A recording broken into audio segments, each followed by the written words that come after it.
Dear students, let's discuss part 2 of Lost Spring Stories of Stolen Childhood. I want to drive a car.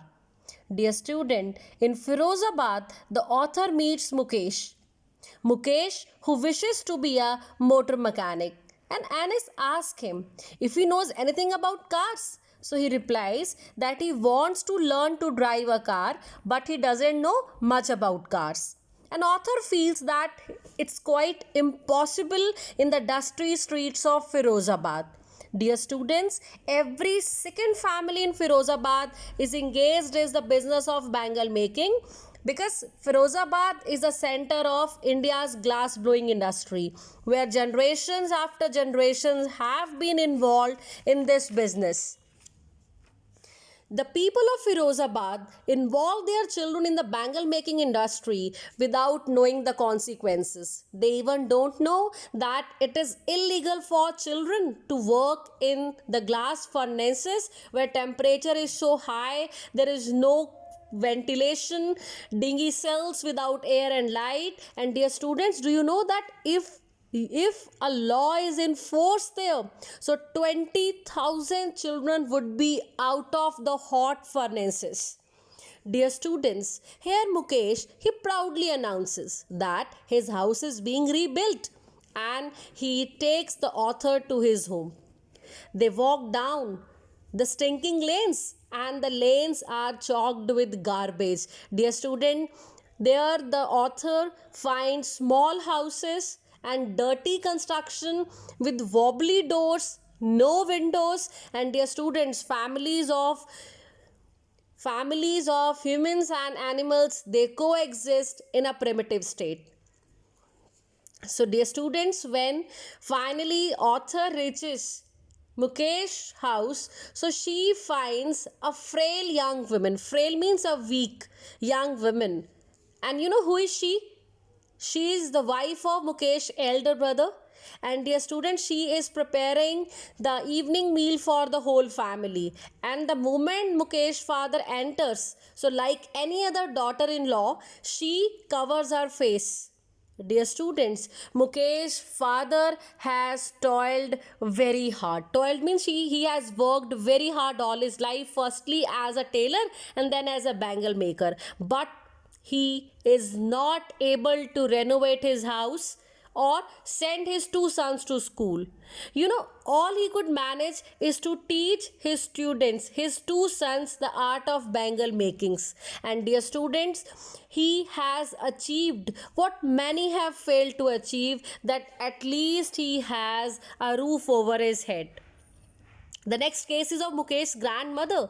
Mukesh's grandmother has seen her husband. It means I'm talking about Mukesh's grandfather, who lost his eyesight just because of this bangle making. But she has no complaint. Mukesh's grandmother has no complaint because she believes in destiny. She believes in the theory of karma. And you know what does she say? That can a God given task ever be broken? No, never. Dear students, born in the caste of bangle makers, so they have seen nothing but bangles and bangles of various colors.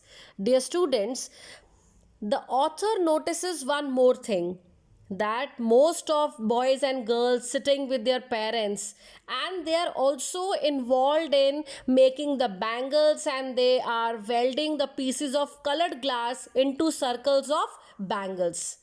Class, their eyes are most adjusted to the dark than to the light outside. Author notices a young girl, Savita, who is in pink dress, sitting beside an elderly woman and helping in making the bangles. Dear students, Savita's hands are moving like a machine. And Anis wonders that if she knows the importance of these bangles for a married woman, or especially the importance of bangles for Indian women. Dear students, like any other girl, Savita also has a dream to become a bride and to adorn her wrist with beautiful bangles. But dear student, the lady who is sitting beside her, She tells the author that that old lady has never enjoyed one full meal in her entire life. Dear students, please try to understand that these poor fellows have spent their whole life in making the bangles, but in return, they never get the proper food, in fact. So that's why author asked the group of young men that why don't you organize yourself into a cooperative? Why don't you raise your voice? And then she realizes, she feels the bitter truth that even if they get organized, then they are taken to jail for doing something illegal. Dear students, please try to understand that sahukars, middlemen, politicians, lawmakers, policemen and bureaucrats, they would never give them chance to raise their voice against them. No, it's not possible at all. And that's why they have never raised their voices. One more thing, that there is no leader among them. The author finds that there are two different worlds in Firozabad. The first world is of the exploited families, and they are caught in a vicious circle of poverty and stigma of the caste. They have accepted it as their karma and they have no objection at all. The other circle is of the exploitation, those who are exploiting them. I'm talking about sahukars, middlemen, politicians, lawmakers, and bureaucrats. Class, these have created such a burden that a child accepts this as naturally as its father did. To do something else means to do dare, and they never dare. They all are involved in the same task of making bangles. But the author is filled with joy when she finds this Mukesh entirely different from others, because at least he has a hope and he dreams. He wants to be a motor mechanic and his dreams are still alive in his eyes. And being a motor mechanic means that he is willing to dare. And Anis asked Mukesh that if he also dreams of flying a plane. So he replies in the negative that he is content to dream of cars. You know the reason?